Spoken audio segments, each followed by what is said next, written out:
ಕೊಟ್ಟಿದೆ. ಆದ್ರೆ ಸಂವಿಧಾನದಲ್ಲಿ ಕಾಲಕಾಲಕ್ಕೆ ತಕ್ಕಂತೆ ಕೆಲವು ತಿದ್ದುಪಡಿಗಳು ಆಗ್ತಾನೆ ಇದೆ ಅಲ್ವಾ. 371 ಚೇಂಜ್ ನಾವೆಲ್ಲರೂ ಪಡ್ಕೊಂಡಿದ್ದೀವಿ ತಾನೆ, ನೀವೆಲ್ಲರೂ ಪಡ್ಕೊಂಡಿದ್ದೀರಿ ಅಲ್ವಾ.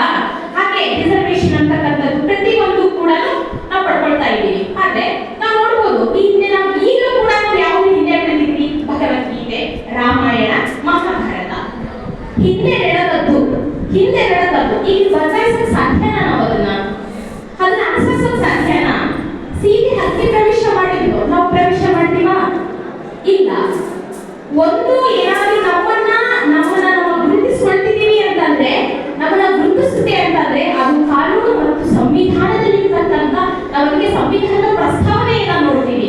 ಸುಮ್ಮನೆ ಇಲ್ಲ ಇಡೀ ಸಂವಿಧಾನ ನಾವು ಪುಸ್ತಕ ತಗೋಬೇಕಾದ್ರೆ, ನಾವು ಮುಂಚೆ ನಮ್ಮ ಲೆಕ್ಚರ್ಸ್ಗಳೇ ಹೇಳ್ತಾ ಇದ್ರು, ನಾವು ಪುಸ್ತಕ ತಗೋಬೇಕಾದ್ರೆ ನೀವು ಹೇಗೆ ತಗೊಳ್ತೀರಿ ಅಂತ ಕೇಳ್ತಾ ಇದ್ರು. ಸರ್ ಪುಸ್ತಕಗಳನ್ನ ಓಪನ್ ಮಾಡ್ತೀವಿ ಸರ್, ಫಸ್ಟ್ನೇ ಪಾಠ ಏನಿದೆ, ಎರಡನೇದು ಏನಿದೆ, ಮೂರನೇದು ಏನಿದೆ, ನಾಲ್ಕನೇ ಅಧ್ಯಾಯ ಏನಿದೆ ಅಂತ ನೋಡ್ತೀವಿ. ಅದ್ರಲ್ಲಿ ಯಾರು ಏನೇನು ಹೇಳಿದ್ದಾರೆ ಅಂತ ನೋಡ್ತೀವಿ. ಒಂದು ಪುಸ್ತಕ ತಗೊಳ್ಳೋಕೆ ಎಷ್ಟು ಬೇಕು ಸರ್? ಒಂದು 20 ನಿಮಿಷ ನೋಡ್ತೀವಿ ಸರ್. 20 ನಿಮಿಷ ನೋಡ್ತೀರಾ ಅಂತಿದ್ರು. 20 ನಿಮಿಷ ಅಲ್ಲ, ಒಂದೇ ನಿಮಿಷದಲ್ಲಿ ನೀವು ಪುಸ್ತಕವನ್ನ ಖರೀದಿ ಮಾಡಬಹುದು. ಹೇಗೆ? ಒಂದು ಪುಸ್ತಕದ ಪರಿವೆಯನ್ನ ನೋಡಿದ್ರೆ ಇಡೀ ಪುಸ್ತಕದಲ್ಲಿ ಏನಿದೆ ಅಂತಕ್ಕಂಥ ವಿಚಾರವನ್ನ ನೋಡ್ಬೋದು. ಪರಿವೆಯನ್ನ ನೋಡಿ ಪುಸ್ತಕ ತಗೋಬೇಕು ನೀವು ಅಂತ. ಹಾಗೆಯೇ ಸಂವಿಧಾನವನ್ನ ಓದಬೇಕು, ಸಂವಿಧಾನವನ್ನ ಅರ್ಥೈಸ್ಕೋಬೇಕು ಅಂದ್ರೆ ನಮ್ಮ ಪ್ರಸ್ತಾವನೆ ನೋಡಿದ್ರೆ ಸಾಕು, ಇಡೀ ಸಂವಿಧಾನದ ಬಗ್ಗೆ ಪರಿಕಲ್ಪನೆ ನೋಡಿರುತ್ತೆ. ನಿಜಕ್ಕೂ ಯಾಕೆ ಇತ್ತೀಚಿನ ದಿನಗಳಲ್ಲಿ 76 ವರ್ಷಗಳಾದರೂ ಸಹ ನಮಗೆ ಸಂವಿಧಾನ ದಿನವನ್ನ ಇನ್ನೂ ಕೂಡ 76 ವರ್ಷಗಳು ಕಳೆದಿದೆ. ಆದ್ರೂ ಕೂಡ ಇನ್ನೂ ಇದನ್ನ ಒಂದು ಜಾಗೃತಿಗೊಳಿಸುವ ನಿಟ್ಟಿನಲ್ಲಿ ಹೆಚ್ಚಿನದಾಗಿ ಜಾಗೃತಿ ಕಾರ್ಯಕ್ರಮಗಳನ್ನ ಹಮ್ಮಿಕೊಳ್ತಾ ಬರ್ತಾ ಇದ್ದಾರೆ. ಯಾಕಾಗಿ ಅಂತಂದ್ರೆ ಜನರಲ್ಲಿ ಸಂವಿಧಾನದ ಬಗ್ಗೆ ಅವೇರ್ನೆಸ್ ಮೂಡಿಸಬೇಕು ಅಂತ. ಯಾಕೆ ನಾವು ಜಾಗೃತಿಯನ್ನ ತಗೊಳ್ತಾ ಇಲ್ವಾ, ಪ್ರಜೆಗಳಾಗಿ ನಾವು ಬೆಳ್ತಾ ಇದ್ದೀವಾ ಅಂತಕ್ಕಂಥದನ್ನ ನಾವು ನೋಡ್ಬೋದು.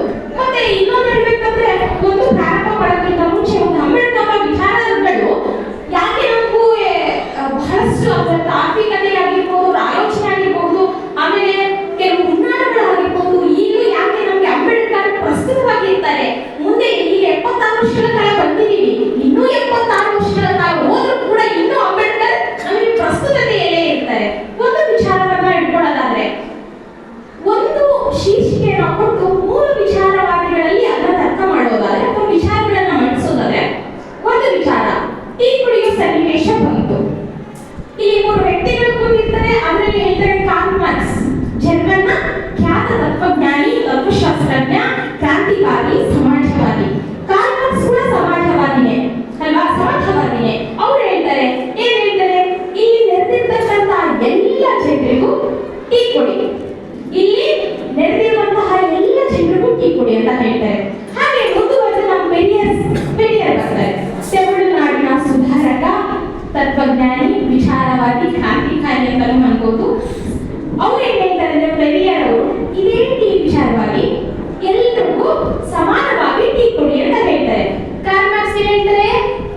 ಎಲ್ಲರಿಗೂ ಟೀ ಕೊಡಿ. ಪೆರಿಯರ್ ಅವರು ಏನ್ ಹೇಳ್ತಾರೆ? ಎಲ್ಲರಿಗೂ ಸಮಾನವಾಗಿ ಟೀ ಕೊಡಿ. ಮತ್ತೊಬ್ಬ ತತ್ವಜ್ಞಾನಿ, ವೈಚಾರಿಕ, ವಿಚಾರವಂತ, ಜ್ಞಾನಿ, ನಮ್ಮ ಜ್ಞಾನ ಭಂಡಾರದ ಸಂಖ್ಯೆ ಅಂಬೇಡ್ಕರ್ ಅವರು ಮುಂದುವರೆಸುವಂತ ಹೇಳ್ತಾರೆ, ನನ್ನೆಲ್ಲ ಜನಗಳಿಗೆ, ಇನ್ನೆದ್ದಿರ್ತಕ್ಕಂಥ ಎಲ್ಲ ಜನರಿಗೆ ಒಂದೇ ತೆರೆನಾದ ಲೋಕದಲ್ಲಿ ಟೀ ಕೊಡಿ. ಇಲ್ಲಿ ಎದ್ದಿರ್ತಕ್ಕಂಥ ಎಲ್ಲರಿಗೆ ಒಂದೇ ತೆರೆನಾದ ಲೋಕದಲ್ಲಿ ಟೀ ಕೊಡಿ. ಟೀ ಕುಡಿಯುವಲ್ಲಿ ಹೆಚ್ಚು ಕಡಿಮೆ ಇರಲ್ಲ, ಹೆಚ್ಚು ಕಡಿಮೆ ಇರಬಹುದು ಅಲ್ವಾ. ಎಲ್ಲರೂ ಟೀ ಕೊಡುವಲ್ಲಿ ಹೆಚ್ಚು ಕಡಿಮೆ ಇರಬಹುದು. ಸಮಾನ ಟೀ ಕೊಡ್ತಾರೋ ಏನೋ ಗೊತ್ತಿಲ್ಲ, ಆದ್ರೆ ಒಂದೇ ತೆರನಾದ ಲೋಟ ಏನಿದೆ ಅದು ಸಮಾನತೆಯ ಸಂಕೇತ ಅಂತಕ್ಕಂಥದ್ದನ್ನ ನಾವು ವಿಚಾರಗಳು ಯಾಕೆ ಇದು ಜಸ್ಟ್ ಅದಕ್ಕೆ ಒಂದು ಸಾಂಕೇತಿಕವಾಗಿ ಒಂದು ಗುಣಗಳನ್ನು ಕೊಟ್ಟು ಹೇಳ್ತಕ್ಕಂಥದ್ದು. ಅಂದ್ರೆ ಅಂಬೇಡ್ಕರ್ ಅವರ ವಿಚಾರಗಳು ನಮಗೆ ಯಾಕೆ ಇಷ್ಟು ಪ್ರಮುಖತೆಯಾಗಿ ಮತ್ತಷ್ಟು ಮುಖ್ಯವಾಹಿನಿಗೆ ಬರುತ್ತೆ ಅನ್ನೋಕ್ಕೆ ಸಾಕ್ಷಿ ಇದು. ಹಾಗಾಗಿ ಅಂಬೇಡ್ಕರ್ ಹೇಳ್ಬಿಟ್ಟಿದ್ದಾರೆ, ಈ ಧರ್ಮ ಆಗಿರ್ಬೋದು, ಮತ್ತೊಂದಾಗಿರ್ಬೋದು, ಪ್ರತಿಯೊಂದು ಆಗಿರ್ಬೋದು, ಎಲ್ಲ ವಿಚಾರಗಳನ್ನ ನಾವು ಸ್ವೀಕರಿಸ್ಕೋಬೇಕು ಅಲ್ವಾ. ಎಲ್ಲ ವಿಚಾರಗಳ ಬಗ್ಗೆ ನಮ್ಮ ಪ್ರಸ್ತಾವನೆಯಲ್ಲಿ ಹೇಳ್ತಾರೆ. ಏನ್ ಹೇಳ್ತಾರೆ?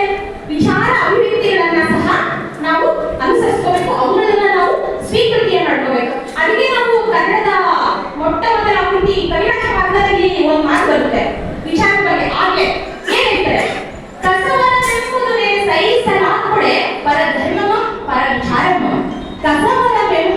ಬೇರೆ ಸೈನ್ಸಲ್ಲಿ ಹಾಕೊಡೆ. ಪರಧರ್ಮ ಪರಚಾರಣ. ನಿಜವಾದ ಸಂಪತ್ತು ಅಂದ್ರೆ ಯಾವುದು? ಪರರ ಧರ್ಮವನ್ನ, ಪರರ ವಿಚಾರಗಳನ್ನ ಒಪ್ಪುವುದೇ ನಿಜವಾದ ಸಂಪತ್ತು. ಅಂದಿನ ಕಾಲಕ್ಕೆ ಶ್ರೀ ವಿಜಯ ಹೇಳ್ತಾರೆ. ಹಾಗಾಗಿ ನಮ್ಮ ಪ್ರಸ್ತಾವನೆಯಲ್ಲೂ ಸಹ ವಿಚಾರ ಅಭಿವ್ಯಕ್ತಿಗಳನ್ನ ಸಹ ಎತ್ತಿ ಹಿಡಿದಿರ್ತಕ್ಕಂಥದ್ದು. ಹಾಗೆ ಹೇಳೋದಾದ್ರೆ ನಿಜಕ್ಕೂ ಇಲ್ಲಿ ಮುಖ್ಯವಾಗಿ ನಮಗೆ ಸಂವಿಧಾನದ ಬಗ್ಗೆ